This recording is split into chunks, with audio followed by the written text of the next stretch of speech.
Já começou a aula? Alguém está falando alguma coisa? Estou ouvindo. Não, Antônia, não estou falando nada. Mas a professora já vai começar o sistema ósseo, né, com nós. Não.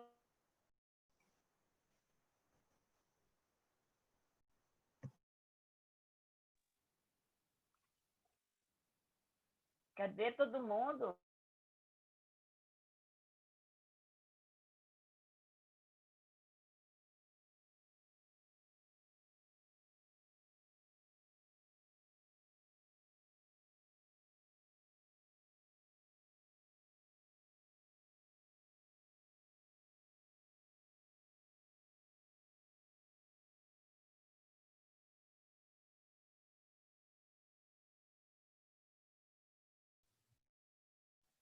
Estão me ouvindo agora? Tá ouvindo? Pronto, beleza. A professora tinha esquecido, né, de ativar o microfone. Tudo bem com vocês? Vamos ver se já são 19h08. A professora, graças a Deus, hoje ela saiu do isolamento, né? Graças a Deus me curei em casa, estou bem. Hoje, depois de 15 dias, saí para começar a resolver a minha vida. E aí, hoje, agora, nós vamos iniciar a nossa aula, tá bom?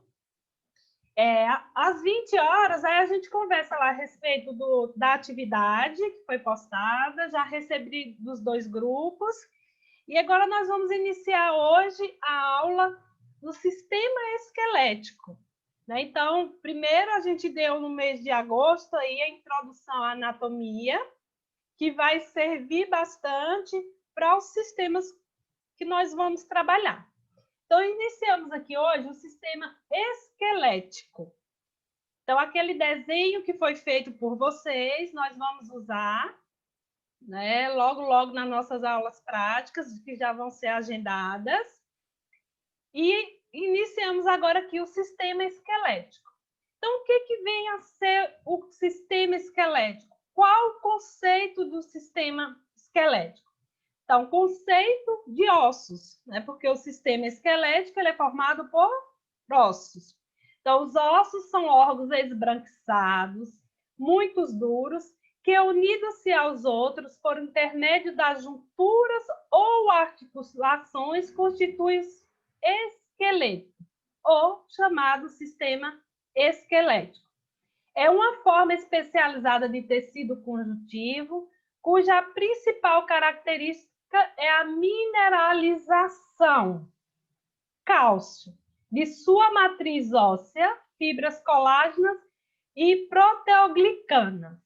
Então, o sistema esquelético, os ossos que formam o sistema esquelético, 99% dele está composto por um mineral chamado cálcio. E esse cálcio, ele é de suma importância para nós, né? A formação dos dentes, ele é responsável pela coagulação sanguínea, importantíssimo na coagulação sanguínea, nas células musculares. Por isso que nós devemos, né, e precisamos manter o cálcio.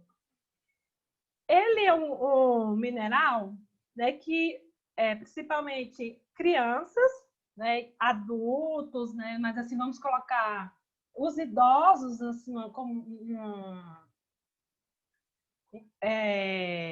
uma idade, né, assim, que é importantíssimo. Por quê? Porque tem que ser mantido esse cálcio por causa de faturas, né? Então, se você tem um valor de cálcio dentro da sua normalidade, isso vai proteger bastante, principalmente quando qualquer lesão vier a ter um acidente, né? Então, assim, muitas das vezes um idoso, ele está andando, de repente, tem uma queda, né? Então, assim, o cálcio a gente precisa manter.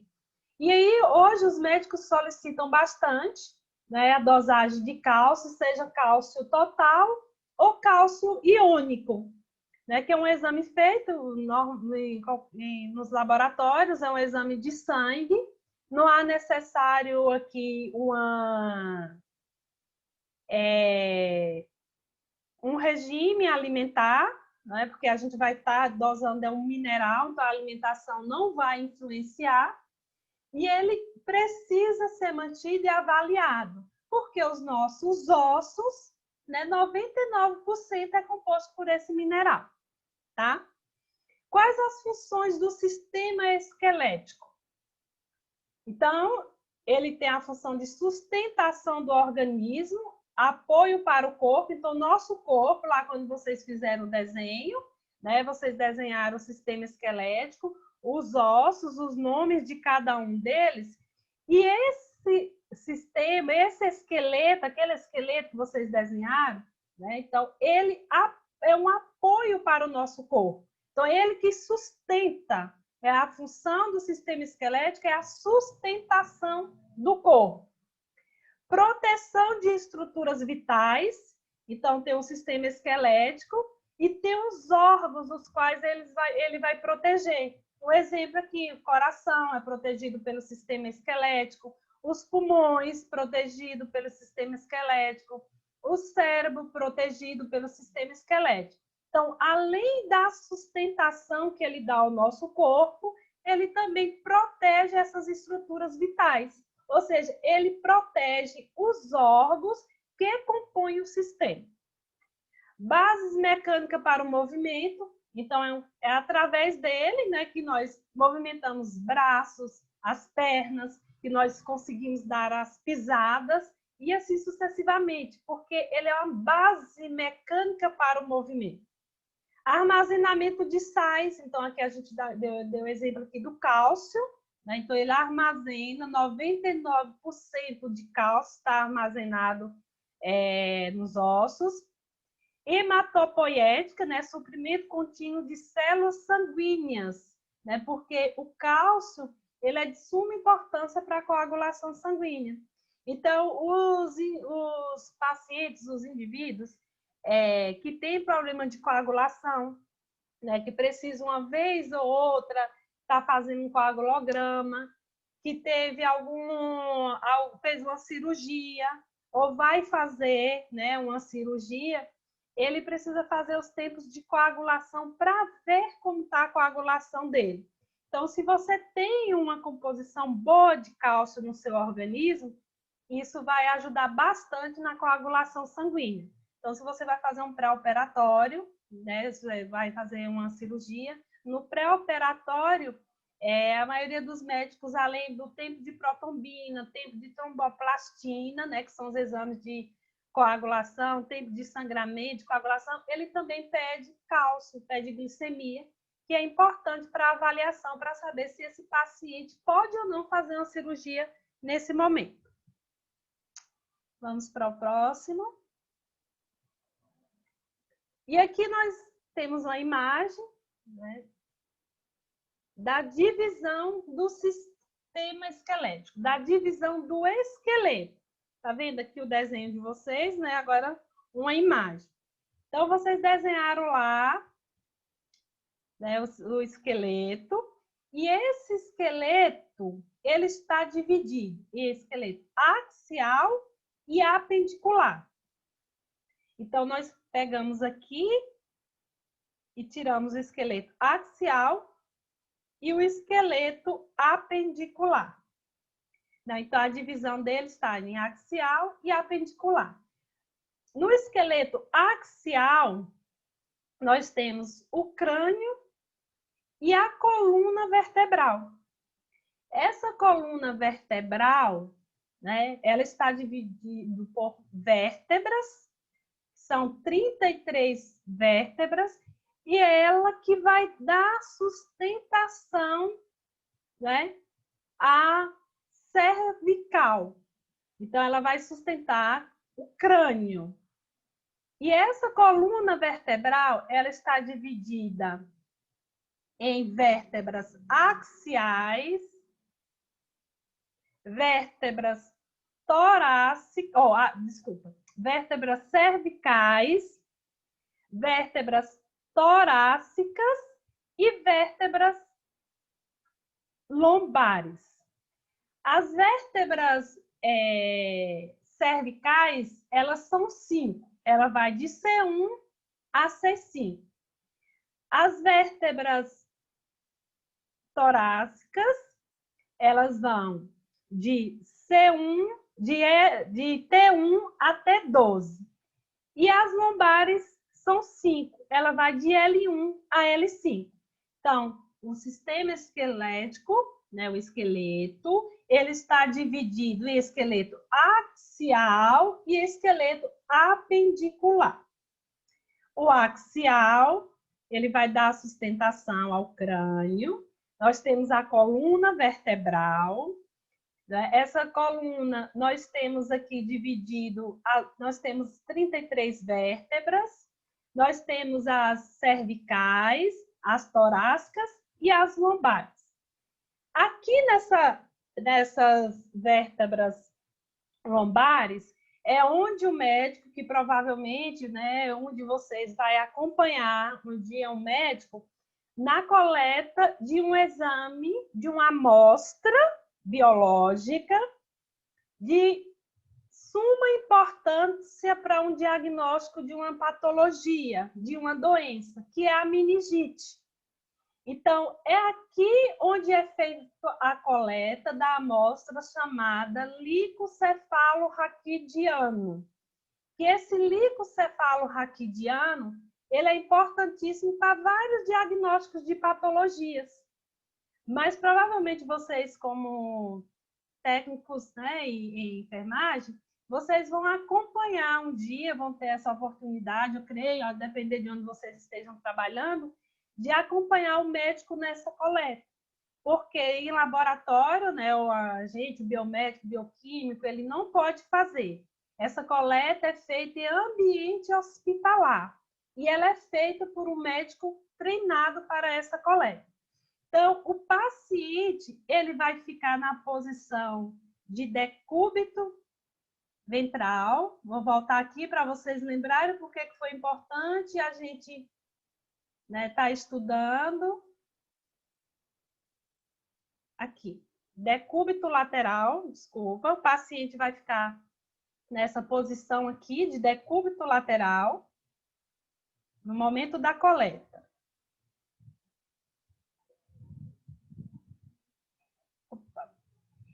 E o médico vai fazer a coleta entre a L3 e a L4, né, a vértebra lombar L3 a L4, ou entre a L4 e a L5. Então, é entre essas vértebras, L3 e L4, ou L4 e L5, que o paciente na posição de decúbito ventral, o médico vai vir aqui com a agulha finíssima, né? Ela é bem fina, vai passar um anestésico no local e ele vai colher o líquido, né? Que é chamado de licocefalo-raquidiano, porque ele está sendo colhido aqui, né? Entre as vértebras. E essa amostra biológica, que é o licocefalo-raquidiano, ele vai enviar para um laboratório e vai pedir o exame que ele achar necessário. Dentro do licocefalo-raquidiano, ele vai ter aí várias dosagens, né, que é de glicose, proteínas, vai para a parte da microbiologia para ver se o paciente tem ou não alguma bactéria no líquido. Né? Ele faz o zinho, que é para saber se tem alguma microbactéria, e vai ver se tem criptococcus, né? Que é o que vai dizer se tem ou não o fungo, e vai fazer uma avaliação geral e dar um diagnóstico se o paciente tem ou não meningite. Mas esse líquido que vai ser colhido aqui, que vocês podem estar acompanhando no momento da coleta, ele não serve só para o diagnóstico da meningite, né? Ele é uma amostra biológica que dá um diagnóstico laboratorial importante para um diagnóstico clínico de várias outras doenças, tá bom? Então, aqui no esqueleto axial, né, nós temos, revisando, a coluna vertebral, nós temos a cervical, as vértebras cervicais, torácicas e lombares. E essas vértebras, elas vão dar sustentação ao crânio. Qual é a outra parte do esqueleto? Nós temos o apendicular, ou chamado de apendiculares. Os apendiculares, nós retiramos, como se tivesse retirado aqui, ó. Essa imagem, ela está aqui. Temos a clavícula, aí nós temos o braço, cotovelo, antebraço e as mãos. Então, faz parte do esqueleto apendicular, né? A clavícula, a escápula, o braço, né, que está dividido em braço, cotovelo, antebraço e mãos. Então, aqui é o esqueleto apendicular. E nós também vamos retirar aqui, né, outro que faz parte do esqueleto apendicular, e nós temos aqui a perna, né? Então, nós temos a perna, os pés, que faz parte. Então, aqui é os membros superiores, lembram lá que a gente falou de membros superiores? E os membros inferiores. Eles fazem parte do esqueleto apendicular.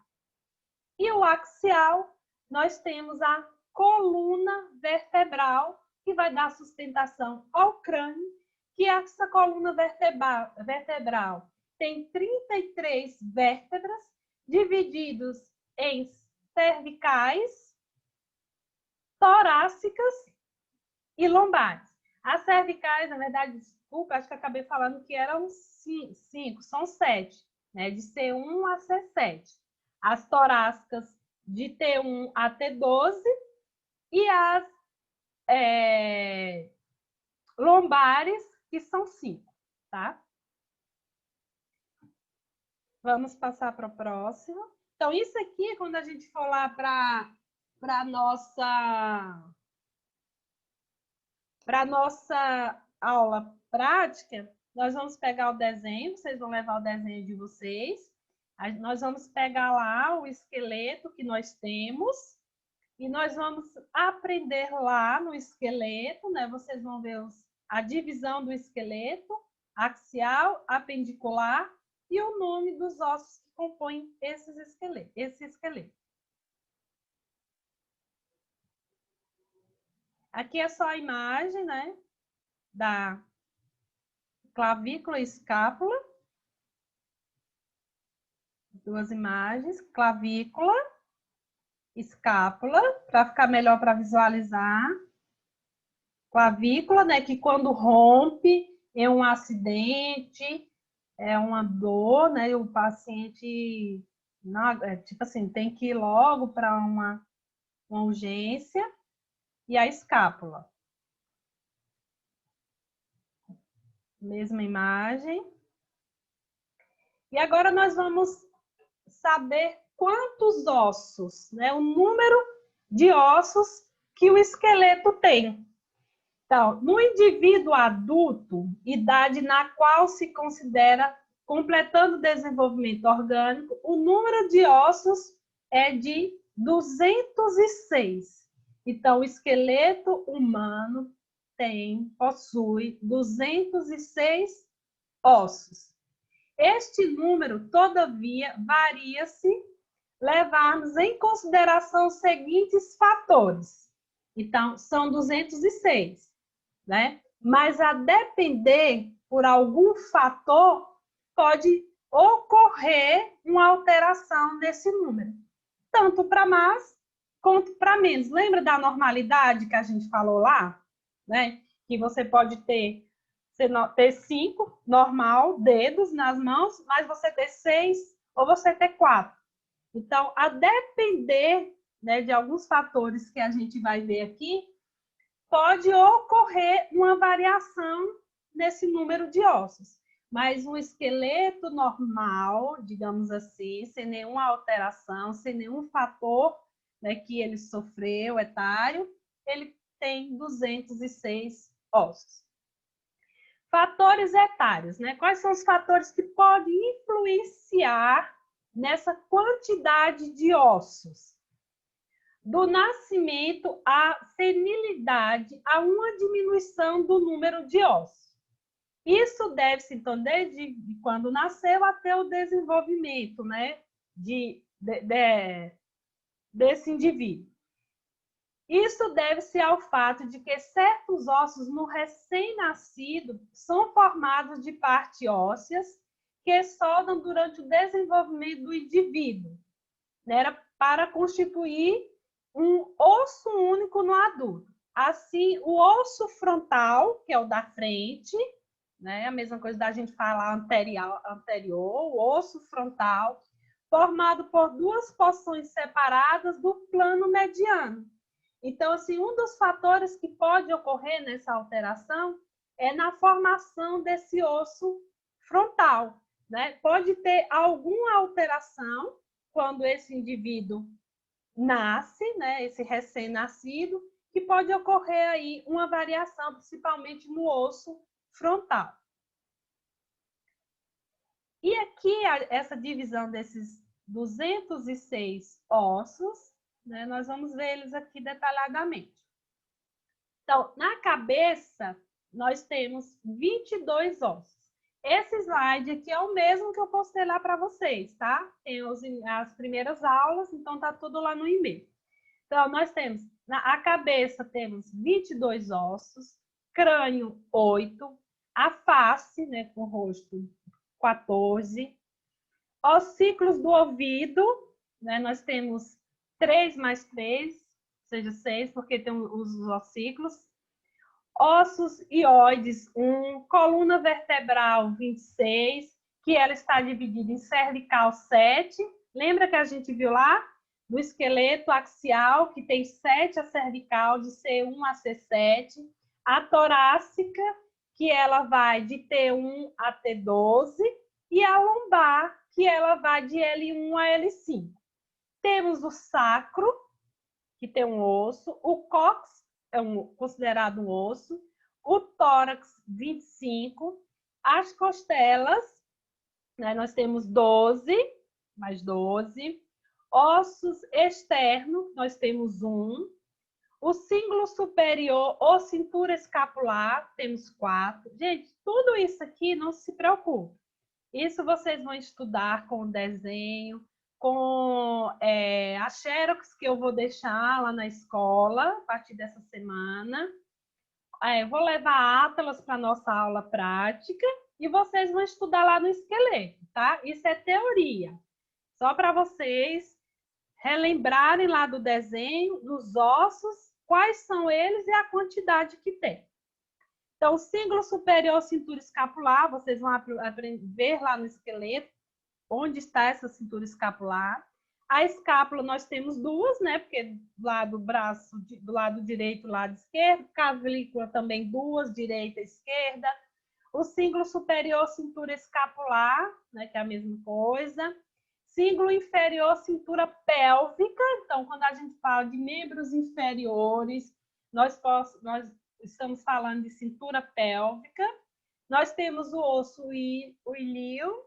Nós temos membros superiores, que são 60 ossos. Nós temos aí o braço, 1 mais 1, porque a gente tem o direito e o esquerdo. Antebraço, 2 mais 2, porque eu não acabei explicando aqui. Né? Então, por que que está 1 mais 1? Porque braço, nós temos o direito e nós temos o esquerdo. O antebraço, nós temos o direito e o esquerdo.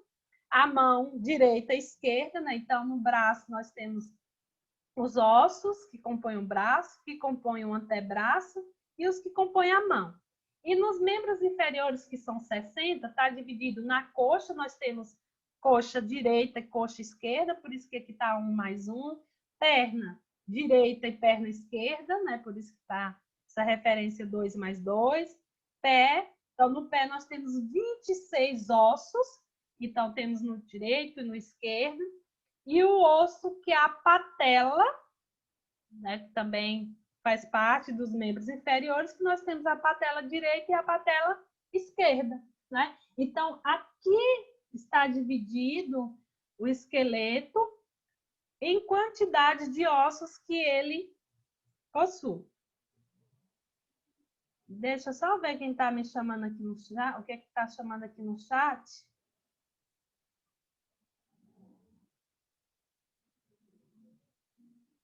Sim, vou voltar um pouquinho. Qual a página? A anterior a essa da imagem do esqueleto? Vou voltar, tá? Alguém está me pedindo para voltar um pouquinho aqui. Deixa eu ver qual é aquela que a aluna pede. Isso, ok. Vou voltar, Kisla.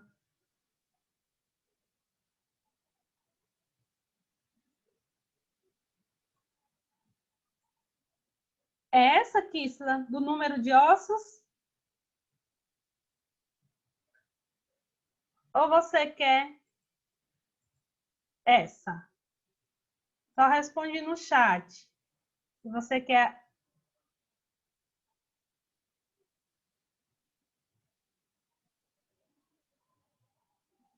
Ah, tá. Porque a Kisla acabou de entrar na aula e aí quer uma revisão rápida aqui. Então, Kisla e os outros alunos que já estavam acompanhando, nós estávamos falando da divisão do esqueleto nessa página. O esqueleto ele está dividido em esqueleto axial e esqueleto apendicular.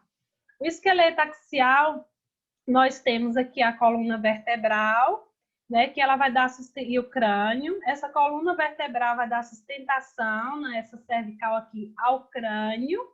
Ela tem 33 vértebras e ela está dividida em vértebras cervicais, que são 7, de 1 a 7, vértebras torácicas, que é de 1 a 12, e vértebras lombares, que são 5, que é de L1 a L5. Nós temos o apendicular, que é como se eu tirasse aqui, colocasse aqui. Então, os membros superiores, né? O esqueleto apendicular. Nós temos a clavícula e a escápula, nós temos o braço, cotovelo que está aqui, o antebraço e as mãos. Depois vocês vão aprender lá no esqueleto, com desenho, com imagens, o nome de cada um desses. E nós temos que faz parte do esqueleto apendicular também, né? Como se a gente retirasse aqui e jogasse para cá. Nós temos a perna, a coxa, a perna e o braço. Kisla, só você um pouquinho mais rápida, porque senão não dá tempo. Mas depois, qualquer coisa, você faz a leitura lá no material. E na próxima aula a gente faz uma revisão geral, tá? Então, aqui a mesma imagem, né? Clavícula, escápula.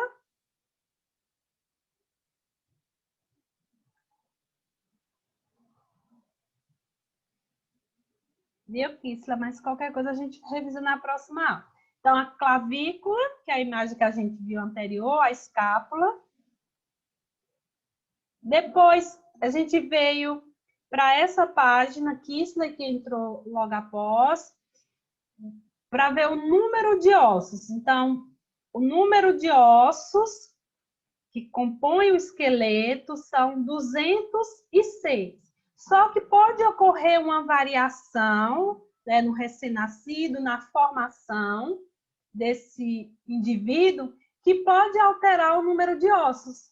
Ou seja, o exemplo que foi dado na aula passada, quando a gente falou de normalidades, e aí, nessas anormalidades e anormalidades, a gente deu o exemplo da mão, ainda mostrei a imagem, que pode ter 6 dedos nas mãos ou 4. Então, você pode ter um a mais ou um a menos. Então, vai influenciar nessa quantidade.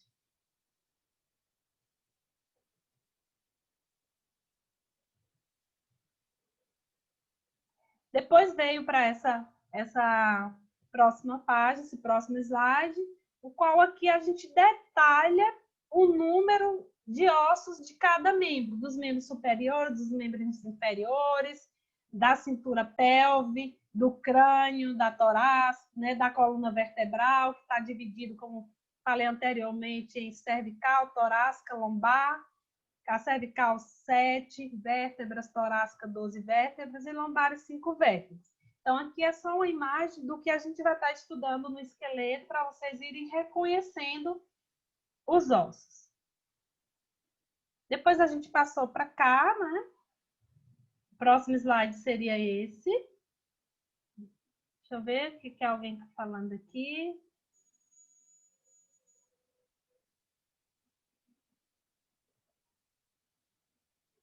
Admilson, você falou que eu precisando de você, você está aí certinho. Eu vi que você está participando da aula, tá bom? Fico feliz de todos estarem presentes.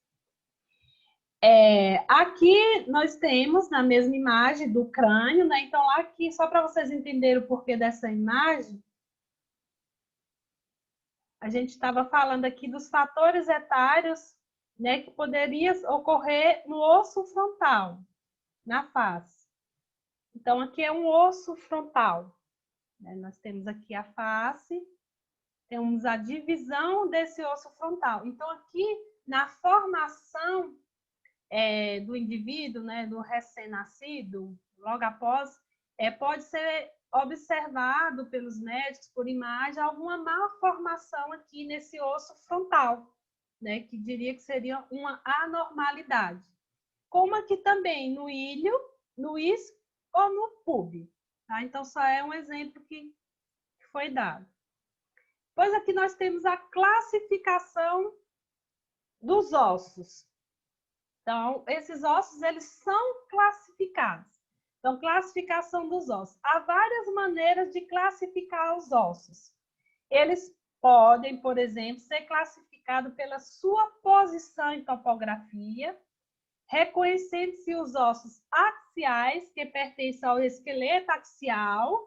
Né? Então, o esqueleto axial lá que a gente viu, que a gente falou do crânio da coluna vertebral. E os apendiculares, que nós falamos lá, né, do esqueleto apendicular, que a gente falou da clavícula, da escápula, né, do braço, está dividido em braço e antebraço e mãos.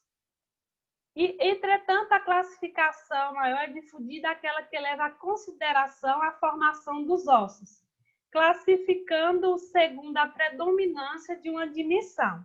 Então, nós vamos classificar os ossos, na verdade, nós não, o esqueleto, né, tem uma classificação óssea aí, que vai ser classificado de acordo com o comprimento do osso, da largura ou espessura. Então, vamos ver a classificação. Então, como está classificado os ossos? Né? Então, os ossos, eles são classificados em ossos longos, então, ficou o acento para lá. É aquele que apresenta um comprimento consideravelmente maior, que é a largura e a espessura. Exemplos típicos são os ossos do esqueleto apendicular, né, que nós temos aqui, que é o fêmur, húmero, a rádio, unha, tíbia, fíbula e falange.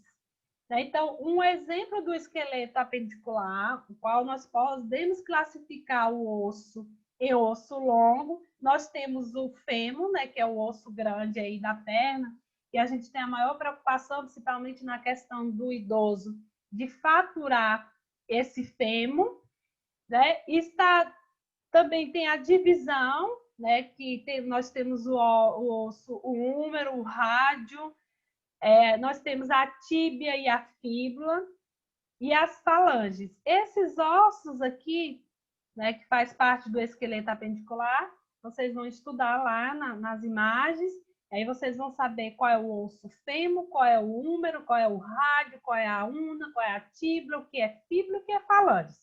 Tá? Então, aqui não se preocupe que na teoria ninguém vai ter essa imagem aqui, não, a gente não tem como visualizar. Então, o local de estudo vai ser lá na nossa aula, qual vocês vão estar acompanhando e estudando. É só para saber aqui a teoria, a classificação, tá? Então, ossos longos, um exemplo, o fêmur. Temos a imagem aqui. Ossos laminar, também chamado de impropriamente plano. É o que apresenta comprimento e larguras equivalentes, predominando sobre a espessura. Os ossos do crânio, como a parietal, né, o frontal, que é a frente, o occipital, que fica atrás, e outros. Então, eles são chamados de ossos laminar. Então, ossos laminar, onde a gente vai encontrar? No crânio. Qual o exemplo de osso longo que a gente pode estar dando aqui agora? O fêmur. Então, classificação, osso longo e osso laminar. Deixa eu ver aqui.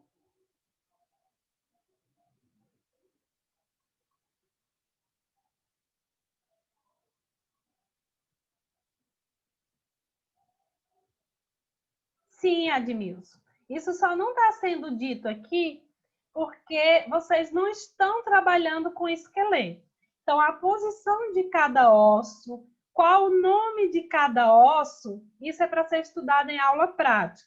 Tá? Então, a gente precisa de uma teoria, todos os alunos necessitam de uma informação básica, teórica, né, no curso, assim como vocês e outros, talvez uns têm mais informações do que outros, mas eu dizer, a una fica de tal lado, né? O fêmur de tal lado, o rádio, a una, a tíbia, a fíbula, não vai fazer com que, né, nós que estamos aqui aprendendo a teoria visualize simplesmente nas imagens.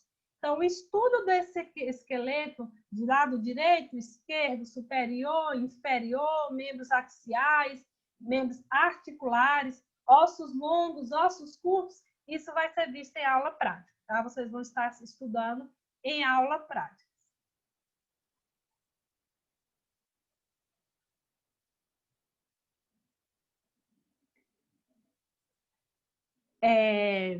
Ossos curtos.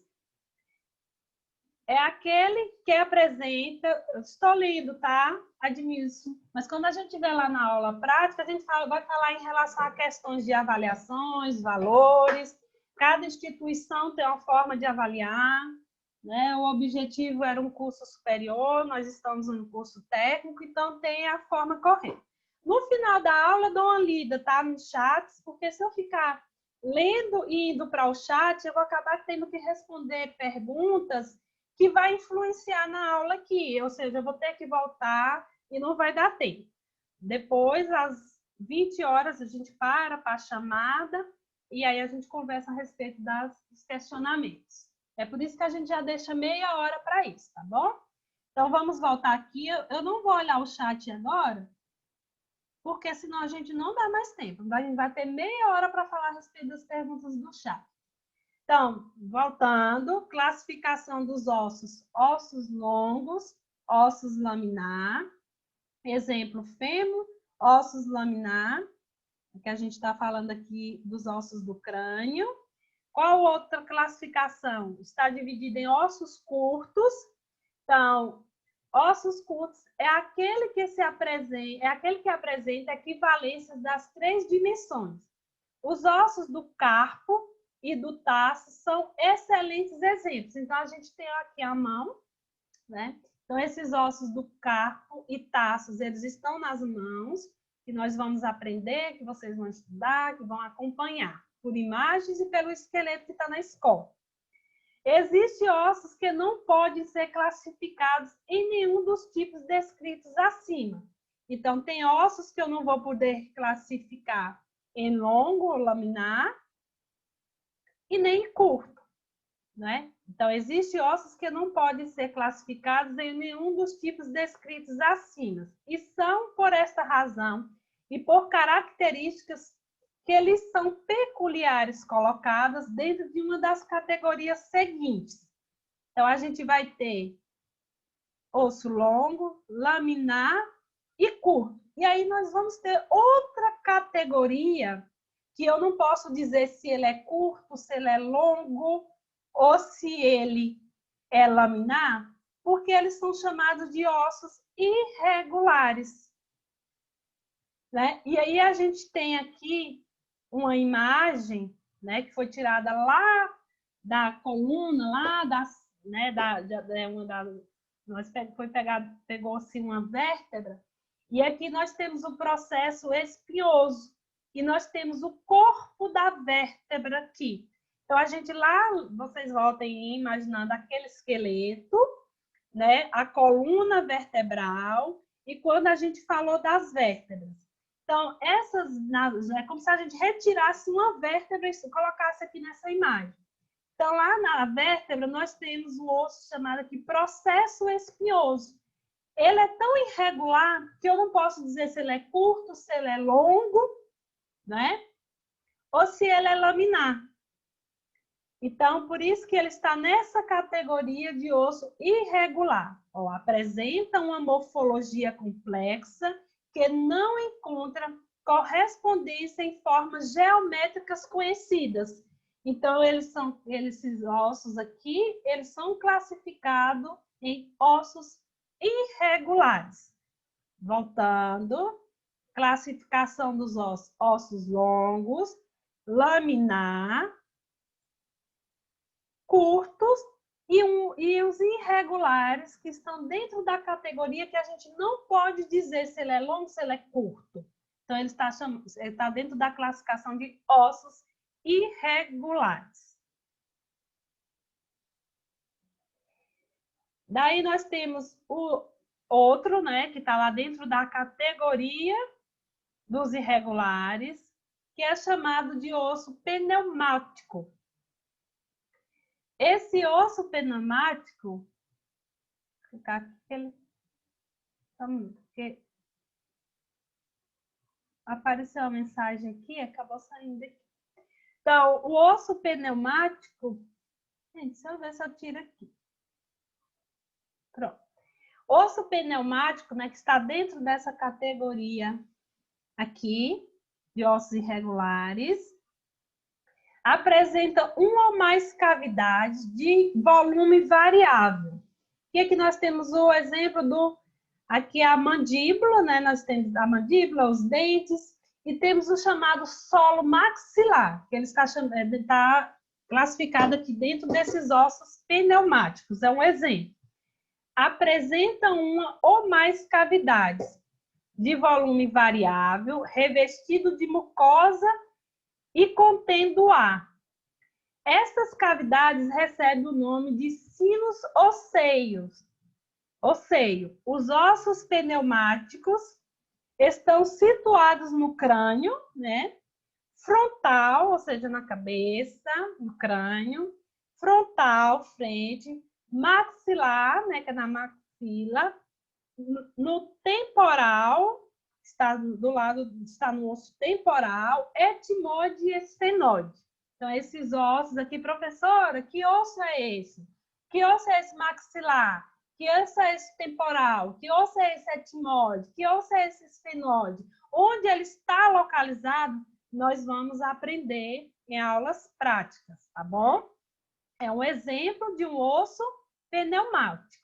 Então, vocês sabem que ele vai estar na cavidade, né, onde o nome recebe o nome de sinus osseio, que é osseio maxilar.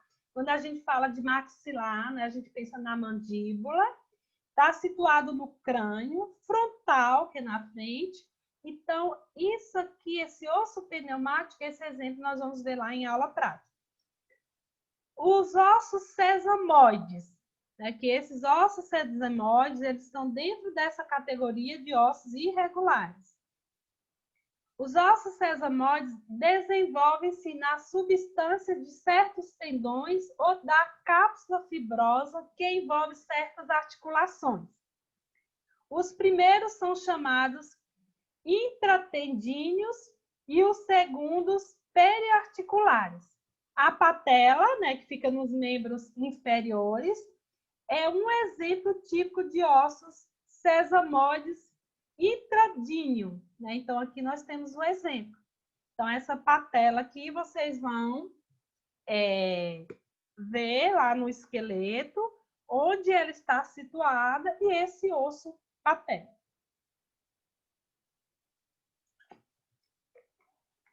Desculpa, mas eu precisava tomar um pouco de água. A patela é um exemplo típico de osso sesamoide, né? Então, aqui nós temos o exemplo, a divisão, mas a gente vai ver isso lá, graças a Deus, em aulas práticas que a gente já vai poder ter. Uma, mas vai poder, né? Uma por semana. Tipos de ossos de substância óssea. Então, vamos voltar aqui para vocês não acabarem se perdendo. Nesse slide, nós vimos a classificação dos ossos, certo? Então, nós temos os ossos longos, ossos laminares, ossos curtos e os irregulares. Que dentro dos irregulares, nós temos pneumático, ossos sesamoides. E agora nós vamos ver os tipos de substâncias ósseas, né? Então, no osso, existe substância, né? Que vai ser o nosso último slide aqui para a gente ir para meia hora de atividades, ler chats. Então, tipos de substância óssea. O estudo microscópico, vocês lembram? Vocês não vão poder responder aqui porque eu desativei o áudio de vocês. Mas lá no início da introdução da anatomia, nós falamos da anatomia, estudo microscópico e macroscópico. Você que tá, eu estou te vendo, Ivonete, você lembra? Que eu falei que o estudo, a anatomia microscópica, a gente vai necessitar fazer um estudo, dei um exemplo do aparelho, que é o microscópio, né? Então, o tipo de substância óssea é um estudo microscópico, ele não é macroscópico. Eu não consigo, não tenho como classificar uma substância óssea olhando para ela. Eu preciso visualizar ela microscopicamente. Por que micro? Porque ela é pequena. Eu preciso de um auxílio de um aparelho. Qual é o aparelho que a gente está falando aqui? O microscópico. Então, o estudo microscópico do tecido ósseo distingue substância óssea compacta e esponjosa. Então, professora, como é que eu vou dizer que a substância ela é óssea, ela é compacta ou substância esponjosa? Eu olhando para o osso, eu não tenho como classificar, né? Então, esse osso, ele sofreu lá uma alteração, né? E aí eu não tenho como classificar aquela substância que tem ali óssea, se ela é compacta ou esponjosa. Eu preciso ir para um aparelho para eu fazer o estudo, né? Então, é quando a gente tem as aulas, né, de microscopia, que no caso a gente não vai ter no curso técnico, mas é muito em aulas no caso de níveis superiores, de cursos superiores, né, o que o professor, quando está nas aulas de histologia, que no caso vai ver a parte de tecido, mas aí também faz-se, muitas das vezes, a depender do professor, da aula que está programada, né, essa avaliação aqui microscópica, tá bom? Mas é só para vocês saberem que a substância óssea que está dividida em compacta e esponjosa, ela é um estudo microscópico e não macroscópico. Eu não olho e digo que é compacta ou esponjosa. Eu preciso de um auxílio de um aparelho para eu estar classificando. Embora os elementos constituintes dessas substâncias compactas e esponjosas sejam os mesmos nos dois tipos de substâncias ósseas, né? Ou seja, aqui na substância compacta e esponjosa, eu posso ter, né, uma substância que constitui tanto a compacta como a esponjosa, mas eu só vou saber microscopicamente. Então, voltando, embora elementos constituintes sejam os mesmos nos dois tipos de substância, né? A mesma que tem aqui pode ter na esponjosa, a mesma que tem na esponjosa pode ter na compacta. Eles dispõem de diferentemente, conforme tipo considerado e seu aspecto macroscópico. Então, por isso que a gente viu lá que existe anatomia microscópica e macroscópica. Então, microscopicamente, a substância compacta e esponjosa, né? Eu só vou distinguir se for microscopicamente. Embora elas duas possuem, né? Elas duas dispõem de diferentes aspectos macroscópicos também diferentes na substância óssea compacta. Então, eu pegando um osso e para classificar se é esponjosa ou compacta é microscopicamente. Mas eu pegando aquele osso e olhando para ele macroscopicamente, eu posso pegar 2 e eu vou ver que o aspecto macroscópico, a formação dele é como se eu pegasse aqui, ó.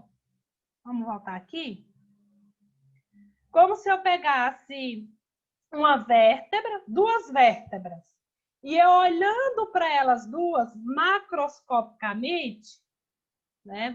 Aí a gente volta aqui. Macroscopicamente, ela possui a mesma estrutura, né? Que uma substância compacta e de uma esponjosa. Mas macroscopicamente, eu pego duas, um exemplo, e eu digo, ó, essa vértebra é a mesma, macroscopicamente olhando, ela é igual a essa, né? Então, ela, macroscopicamente, a que tem nessa, tem nessa. Mas, microscopicamente, é que eu vou diferenciar uma da outra, tá? Então, olhando, é como se eu pegasse, eu olhando para a Ivonete, estou usando a Ivonete que eu estou vendo ela aqui, é a única que eu estou vendo. Eu olhando para a Ivonete, eu olho, aí tem a Ivonete e a irmã dela, né? Aí eu olho para a Ivonete e vamos supor que a Ivonete tem uma irmã gêmea, são gêmeas. Então, olhando para as duas, né, tem gêmeas que você diz, meu Deus, né, quem é quem?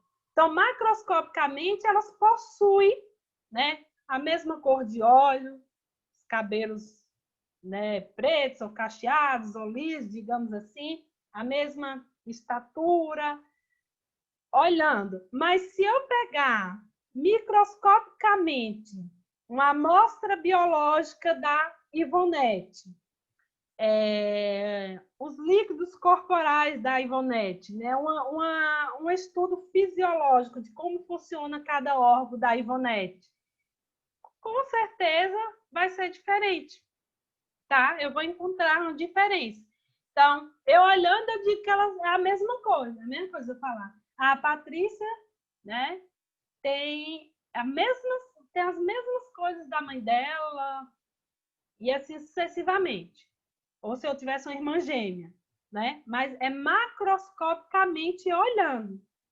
Lá no interior, o comportamento, né, a fisiologia dos órgãos meu é diferente, tá? Então é só para vocês entenderem que macroscopicamente eu posso ver um osso, a substância óssea, que eu vou dizer que são iguais, ter a mesma. O mesmo que tem no esponjoso macroscopicamente, eu vejo no compacto.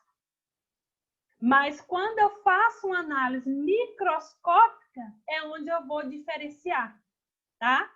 É onde eu vou dizer que na substância compacta de um determinado osso, tem, né, substâncias aqui diferentes que tem no esponjoso. Então, por isso que a gente fala lá na introdução da anatomia que é necessário, né, que exista a anatomia microscópica e a anatomia macroscópica. Então, aqui a gente já deu exemplo, né? As lâminas do tecido ósseo encontram-se fortemente unidas umas às outras pelas fases, sem que haja espaço livre interposto. Por esta razão, esse tipo é mais denso, é rígido, ele é mais grosso, né? Ele é mais rígido, mais duro. Na substância óssea esponjosa, as lâminas ósseas, mas irregulares em forma e tamanho, arranjam de forma a deixar entre si espaços ou lacunas que comunicam uma às outras. Ou seja, nessas lâminas ósseas, né, existe uma diferença. Quando eu faço uma leitura microscópica, existe uma diferença entre elas. Mas macroscopicamente olhando, elas são iguais, tá? As ilustrações abaixo mostram os dois tipos de substância ósseas no osso longo, em corte frontal e em corte transversal. Então, aqui nós temos uma imagem. Deixa eu ver as horas, porque já, gente. Só finalizar isso aqui, senão já está o horário já. Da próxima professora, eu ainda tenho chamada para fazer e o protocolo é às 20 horas. Observe nas duas ilustrações a presença do canal medular, que é a loja medula óssea. Aqui nós temos o canal medular.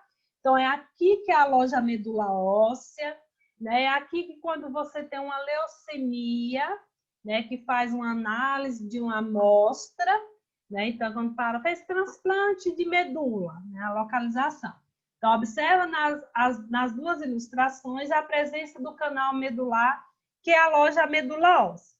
Esta também é encontrada nos espaços existentes entre o trabéculo de substâncias dos ossos esponjosos.